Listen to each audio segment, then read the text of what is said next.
Beleza, vamos lá. Hoje, né, o tema que eu quero conversar com vocês aqui é sobre serverless computing, né? Vou primeiro fazer uma apresentação rápida minha aqui, né? O objetivo aqui é a gente falar sobre serverless, né? Mas só para me conhecer um pouquinho. Meu nome é Evandro Pires, né? Como já foi apresentado, né, eu sou um evangelista sobre serverless, então é um tema que eu gosto bastante de falar aí na comunidade, sempre por onde eu estou, eu gosto bastante de disseminar conhecimento sobre esse tema. Sou programador desde os 12 anos de idade, né? Comecei com Clipper, né? Sou filho de programador, então lá no comecinho lá eu ficava enchendo o saco do meu pai para ele me ensinar, né? Então eu aprendi lá cedo a programar com Clipper, então comecei cedo nessa vida. Também me considero um empreendedor, né? Então gosto muito de trabalhar com inovação, com novas tecnologias, né? E hoje eu sou bem feliz de estar coordenando aqui o Senior Labs, né? Que é o laboratório de pesquisa e inovação da Senior Sistemas. Também tem um podcast, né, chamado Sem Servidor, né, dedicado a esse tema de serverless. Então, já fica até um jabá aí, né, para quem quiser ouvir mais sobre esse tema, né, até porque a palestra que eu preparei, ela é bem mais conceitual, bem mais iniciante, né, eu não conheço o nível de conhecimento de todo mundo que está aqui hoje, né, nessa palestra. Então, também fica a dica aí, se quiser entrar um pouco mais em detalhes lá. Né? E também sou marido aí e pai de duas crianças, Teodoro e da Olivia, né? Quem sabe eles também vêm para esse mundo de tecnologia no futuro, vamos ver, né? Eu gosto sempre de citar porque família também faz parte dessa minha construção profissional também, então gosto sempre de citar eles também.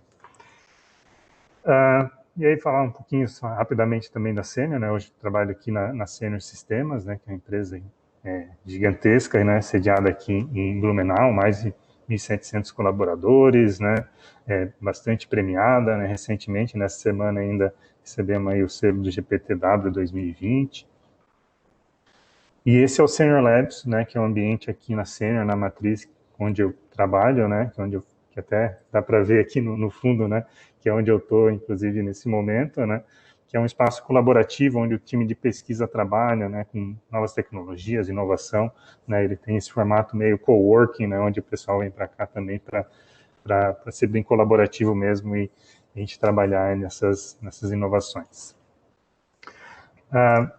Bom, mas vamos lá, vamos começar a falar sobre serverless, né? Para esse papo, né, como eu comentei, eu trouxe algo bem conceitual. No final, se sobrar um tempinho, eu vou mostrar ali a criação de uma função bem rapidinha, né? Eu vi que a palestra anterior foi bem hands-on, foi bem legal, né? Com Flutter ali. Mas essa palestra é um pouco mais conceitual. No final, eu mostro algo rapidinho, se der tempo. Tá? Então, para a gente começar, né, acho que a gente precisa definir o que é serverless, né?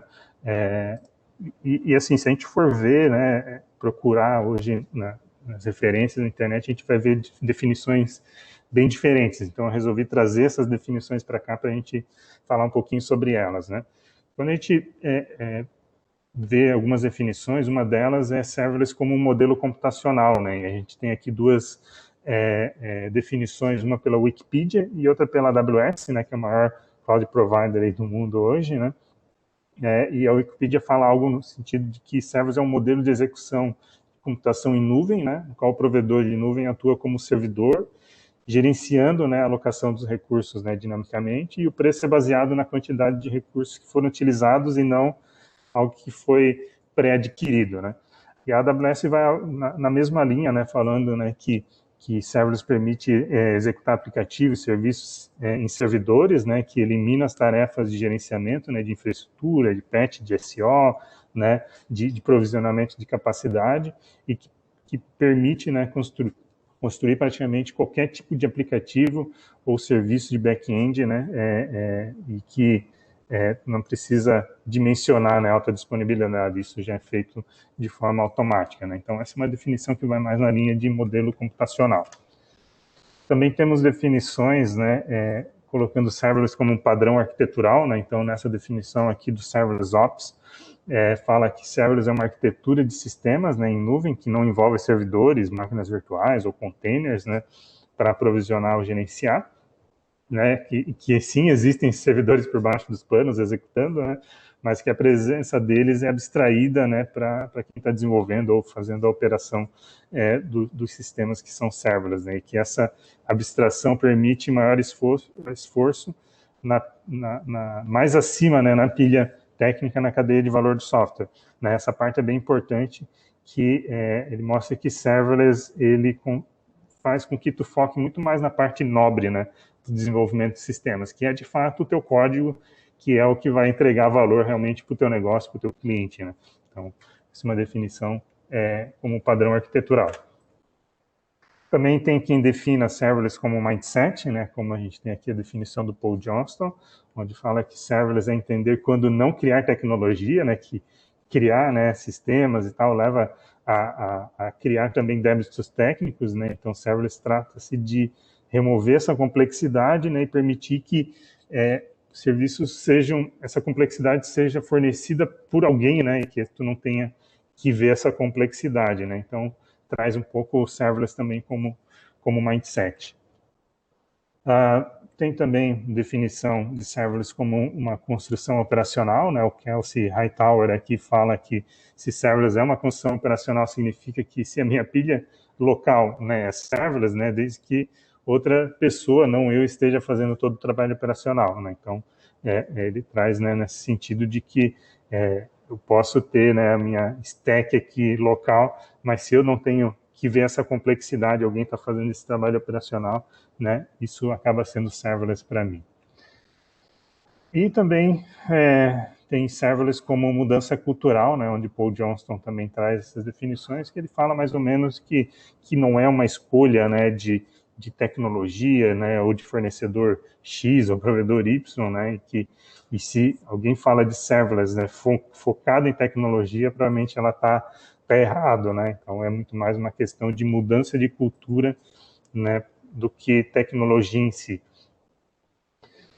E assim, do meu ponto de vista, né, se a gente pegar todas essas definições, todas elas estão certas de alguma forma, né, não isoladamente, mas se a gente juntar todas essas definições, elas caracterizam o que é serverless de fato, né, e aí tem uma definição que o Jeremy Daly faz, né, que é um cara que é um serverless hero da AWS, que ele fala que serverless é uma metodologia de planejar, criar, implantar software, né, de maneira a maximizar o valor, minimizando o trabalho pesado e indiferenciado, né, que ele toca a cadeia de valor toda, não só a parte de desenvolvimento, mas também estratégia, orçamento, né, planejamento de recursos e muito mais. Então, ele junta um pouquinho todas essas definições, né, falando que é tecnologia também, mas que não é só isso, tu tem que mudar a tua cultura, teu mindset, a forma como tu pensa aplicativo na cadeia toda, né? Porque ele envolve muito mais do que só a tecnologia, né? Envolve custo e tudo mais que a gente vai ver já na sequência. Eu trouxe também aqui uma comparação entre os modelos, né? Para poder materializar um pouco o que é serverless, né?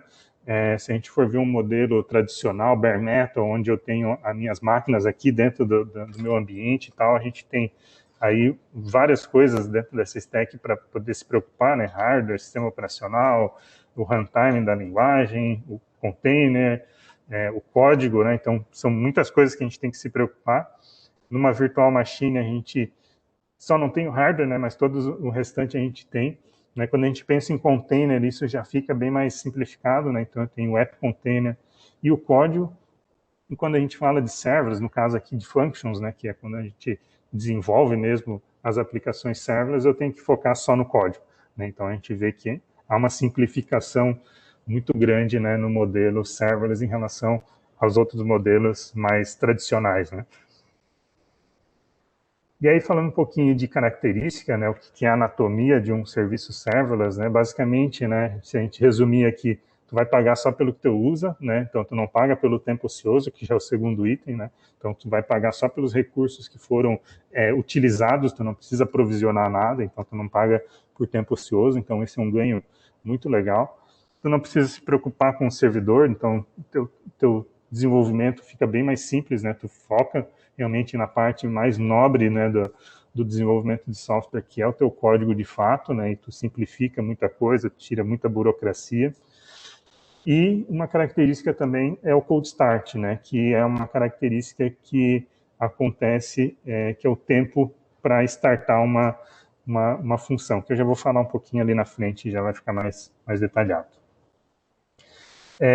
E aí, como eu comentei naquela imagem, né, onde a gente tinha lá os modelos, lá no final a gente tinha as funções, a função basicamente é como tu desenvolve a tua aplicação, né, o código da tua aplicação no modelo serverless, né? E aí, basicamente, né, eu já tinha comentado isso, né, o foco é muito mais no código, né, sem burocracia, tu não pensa em servidores, né, ele é mais granular, né, diferente de um monolito que tu tem tudo ali dentro de um único bloco, né? Ainda diferente de microserviço também, que já é mais granular, mas que tu tem várias funções dentro de um mesmo microserviço, né? Na função, né, no serverless, tu vai ter uma única coisinha, né, dentro de uma função, né? Então, ele é bem mais granular. Né? E a forma de precificação, né, dessas funções em geral é pagar por uso de memória e tempo de execução. Né? Então, aqui fica um detalhe bem importante que tem que se preocupar bastante aí com o uso de memória e o tempo de execução, porque isso é o que tu vai pagar no final das contas. Também fiz um desenho aqui bem simples para mostrar essa questão de granularidade que eu comentei, né, ali já, né, o monolito a gente tem tudo dentro de um grande bloco, o microserviço já é um bloco menor, mas tem várias coisas ali dentro, e quando a gente fala em funções, essa granularidade, ela fica menorzinha, né? Cada coisa é uma única função que faz exatamente uma única coisa. Trouxe aqui também um exemplo de um Hello World com Python, depois se sobrar um tempinho ali eu mostro isso funcionando, né? Então para a gente ver, tipo, basicamente isso, se eu fizer esse código aqui, eu consigo escalar ele para milhões de requisições sem me preocupar como que ele vai fazer isso, né? É bem simples como isso, né? Aqui é uma questão de precificação, né, que eu comentei ali, onde a gente paga por memória e também por tempo de execução. Então, aqui tem as frações, são bem poucas coisas, mas se na prática, né, como a gente faz milhões de requisições, né, ou né, às vezes bilhões de requisições, isso pode fazer uma diferença bem grande. Por isso que é bem importante o cuidado com o uso de memória, né? Quanto menos memória, geralmente vai ser melhor, né, por questões de custo e também por tempo de execução. A característica lá do cold start que eu comentei que eu ia explicar um pouco melhor, né? Vou trazer aqui nesse desenho, né, que eu fiz para explicar um pouquinho melhor, né? Como o serverless tu paga só pelo que tu executa, o provedor ele não vai ficar executando isso lá no servidor dele o tempo todo, porque senão ele vai ter custo, né? Então, toda vez que tu executa alguma coisa serverless, ele sobe algo e depois ele mata, né? Então, esse tempo de subir, né, que é o cold start, que ele vai demorar um pouco mais para ser executado. E eu trouxe esse desenho aqui para mostrar isso, né, onde a gente tem no tempo 1, tempo 2, tempo 3, né, no tempo 1, todos eles vão sofrer o cold start, porque não tinha nada executado antes, né? No tempo 2, essas duas aqui não tem cold start, porque elas já foram executadas antes, né? Então, o tempo de execução delas vão ser mais rápido. E no tempo 3, né, eu faço 3 requisições da mesma, né, 2 não precisam porque já estavam aquecidas e uma terceira ela acontece. Então, essa é uma característica importante para se levar em consideração com serverless, porque ele vai fazer diferença na experiência da tua aplicação, né? Que algumas vezes ele pode ficar um pouco mais lento do que nas demais. E aqui um modelinho de orquestração, né, que também é importante. Eu trouxe aqui o exemplo do Step Functions, né, onde quando tu precisa orquestrar, né, como a gente tem uma granularidade pequena, né, de coisas, né, normalmente dentro da aplicação tu vai fazer isso no teu código, né, quando tu trabalha em funções são várias caixinhas, né, basicamente trabalhar com serverless é juntar várias caixinhas, vários serviços, vários códigos, né, e orquestrar ou coreografar tudo isso, né, e uma forma de orquestrar é usando Step Function, onde tu faz uma máquina de estado mesmo aqui, onde tu vai controlando, chama essa função, chama aquela outra, e tudo vai se conectando, né? Para a gente fechar, falar um pouquinho de prós e contras, né? De prós, assim, com certeza a gente tem o melhor time to market para desenvolvimento. Quando tu se foca muito mais no código, tu não tem que se preocupar em manutenção de servidores, como escalar, como ter alta disponibilidade, né? O teu time é melhor, né? Tu consegue desenvolver mais rápido algo e botar algo para para produção, para cliente, já de forma muito mais rápida, né? Tu também tem disponibilidade, escalabilidade, segurança, compliance, tudo isso como commodity, tu não tem que se preocupar, né? Isso vem de brinde, né? Quando tu trabalha com serverless, né? E obviamente tem a parte de redução de custos. Como tu paga só pelo que é usado de fato, né? Isso já traz uma redução de custo legal. E ainda mais, tu vai trabalhar com um time mais enxuto, que vai estar trabalhando só no código mesmo, no focado, né? Tu não tem os custos também de manutenção de servidor, de licenças e tal. Então, tudo isso torna os custos menores, né? E a gente consegue otimizar bastante nossa estratégia de cloud, né? Trabalhando com servers. De contras, né, a gente tem o cold start, né, que eu falei que algumas vezes eles vão rodar mais demorados, e isso eu botei em alguns cenários, porque dependendo da forma como você arquiteta e até mesmo a linguagem de programação que tu utiliza, tu consegue mitigar isso. Então, ele não é um contra, assim, total, né, ele é um depende, né, então tem formas de mitigar. Ele é menos customizável, né, tu vai utilizar os serviços que o cloud tem e tal, então isso pode às vezes gerar uma limitação e ao mesmo tempo gerar um lock-in também, né? Porque tu vai utilizar os serviços do teu servidor de cloud, então isso pode te gerar um lock-in, né, com esse fornecedor. A precificação, que às vezes pode ficar um pouco granularizado demais, né, para tu calcular quanto que vai custar a tua infra. Né? E hoje no Brasil a gente tem poucas referências e cases, né, com servers, tem aumentado, né, isso tem mudado, mas ainda tem sido um pouco escasso, né? E de casos de uso, né, a gente vê bastante utilização em arquiteturas que são baseadas em eventos, né, que tem processos assíncronos, com IoT, né, Internet das Coisas, né, muito utilizado, inclusive aqui no time de pesquisa, né, a gente utiliza bastante para IoT, para Big Data, né? Aqui na Sênior a gente criou um Data Lake totalmente serverless, praticamente, né? Então a gente utiliza bastante esse conceito de serverless aqui também. E para chatbots também, uma aplicação bem conhecida e bem legal, que aqui também a gente utiliza também para os nossos chatbots esse conceito de serverless, né? Com funções e tudo mais. Então, esses seriam basicamente os casos de usos mais conhecidos, mas assim, tu pode fazer qualquer coisa com serverless, é sempre uma boa ideia tu considerar essa opção, né? Não é bala de prata, né? Acho que a gente, como engenheiros de software, a gente tem que sempre pensar no que resolve melhor o problema, mas de maneira geral ele consegue resolver muito bem vários problemas e vale a pena a gente considerar ele como uma solução. Tá? E onde às vezes não é uma boa ideia utilizar, né, endpoints síncronos, né, ou síncronos para front-end, que às vezes não é boa ideia por conta do cold start, mas como eu falei, dá para mitigar com algumas alternativas, né, e isso pode não ser um problema, né, se a gente conseguir mitigar de forma adequada. E para quem quer botar a mão na massa aí, né, eu indico, né, pensar num projetinho simples aí, um back-end com um banco de dados, né, alguma coisa simples, pega a linguagem de programação que tu tem domínio e bota a mão na massa nisso, não precisa se preocupar no primeiro momento com qual linguagem de programação é melhor e tal, né, só bota a mão na massa e utiliza algum framework que vai facilitar a tua vida. Eu particularmente uso Serverless Framework, que é um framework bem legal, né, e botar a mão na massa que é o que vai ajudar de fato a aprender aí um pouco mais sobre servers, né? E deixa aqui meu contato no LinkedIn, né? Quem quiser pode mandar mensagem, pode me procurar, fica bem à vontade. Eu gosto bastante de falar sobre isso e o que puder ajudar aí vai ser bem legal, tá? Legal, Evandro. Pessoal, tiverem perguntas aí, temos um tempinho ainda para a gente Temos um trocar uma tempinho? ideia. Ah, Temos, né? Temos mais 10 minutinhos.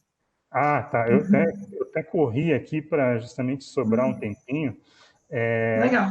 Eu vou aproveitar, já vou mostrar aqui, então, uma função rodando de fato, tá? Deixa eu só compartilhar aqui. Como Tá diz até o popular, aparecendo. né? Quem faz, Fazer faz ao vivo. bonito, né? É, Aquelas que não lembram o ditado. legal. Deve estar vendo aí a minha tela da AWS já, né? Só me confirma. Sim, tudo ok. Beleza. Eu até corri aqui bastante para a gente justamente sobrar um tempinho e mostrar, né? Então, quem tiver dúvida aí, já vai mandando já, né? Que daí a hora que eu terminar aqui, a gente já tenta responder, né? Estou no console da AWS, né? Normalmente a gente vai utilizar um framework, que nem eu comentei ali, um serverless framework, para criar as funções, a gente vai automatizar tudo, né? A gente não vai ficar fazendo de forma manual aqui pela interface, mas para exemplificar, eu vou fazer por aqui, né? Então, eu vou criar uma função serverless aqui, vou dizer que eu vou criar do zero, vou fazer a minha função aqui entra 21, que eu vou rodar ela com Python, né? Vou criar a função, né? Criei aqui numa região lá nos Estados Unidos mesmo, e ele está me criando a função aqui. Vamos ver, né? Demonstração sempre dá problema, né? Mas vamos lá. Beleza, ele criou a minha função aqui. Eu criei uma função extremamente simples, não vou conectar em banco de dados, não vou conectar em lugar nenhum, né? Vou só fazer um Hello World bem simples aqui, né? Então eu criei, ele já me traz até um template aqui, né? E se eu vou configurar aqui o meu evento mesmo de teste, para a gente ver rodando.